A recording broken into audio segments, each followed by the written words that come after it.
In the freezing winter, many people have resorted to burning their spare clothes, pieces of furniture, or other materials that let out toxic fumes.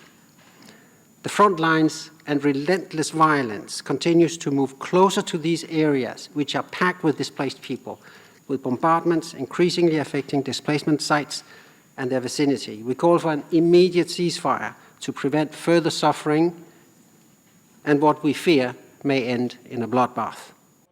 The UN Secretary-General has also called for an immediate end to what he described as the man-made humanitarian nightmare for Syrian people. The message is clear.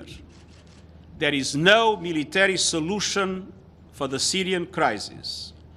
The only possible solution remains political. This man-made humanitarian nightmare for the long-suffering Syrian people must stop. It must stop now. Meanwhile, the leaders of Russia and Turkey have spoken on the phone and they have agreed to intensify their talks, but there is no ceasefire in sight.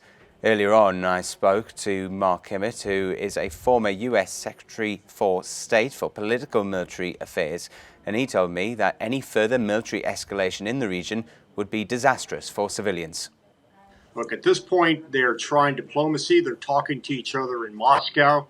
Those talks don't seem to be moving as quickly as we would like.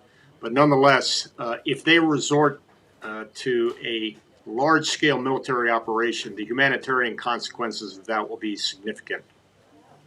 And there's calls as well for a ceasefire, for all the sides to stick to the Sochi agreement. Can you see Bashar al-Assad's side doing that and the Russian side maintaining what they promised to do back in 2018? Well, two things. First of all, Assad will do what Russia tells it to do.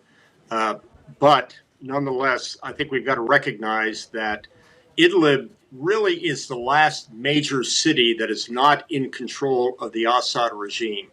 It's an irritant and it's a roadblock between the total reunification of the country underneath Syrian national control.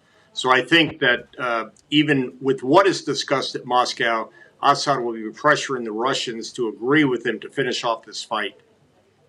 And what do you see is the end game here for both sides in terms of Syria, Russia and Turkey? What is it that they will be trying to get out of this ultimately? Well, the Syrians, of course, want to reunify the country under Assad's control. The Russians want to have a strategic location inside the Middle East and the warm water port of Tartus. And the Turks want to maintain a 30-kilometer buffer zone between Turkey and northern Syria, which is predominantly Kurd.